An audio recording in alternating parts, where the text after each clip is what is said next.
喺經歷咗幾個月嘅小雨之後，紐約市官員擔心水庫水位過低。市長 Eric Adams 今個月發布咗乾旱監測，並敦促市民節約用水，縮短淋浴時間，修理流水嘅水龍頭。自9月以嚟，低於正常水平嘅降雨量對紐約州北部嘅水庫網絡造成咗影響。喺曼克頓以北嘅 Schoharie 水庫，儲水量不到其容量嘅1/3。隨住水位嘅下降，露出咗大片泥濘嘅地面。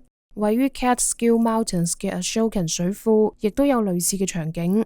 紐約市環境保護部同樣對此表示擔憂。目前該市水庫水位僅達到容量嘅63%，而正常情況下一般係79%左右。天下衛視記者編輯報道。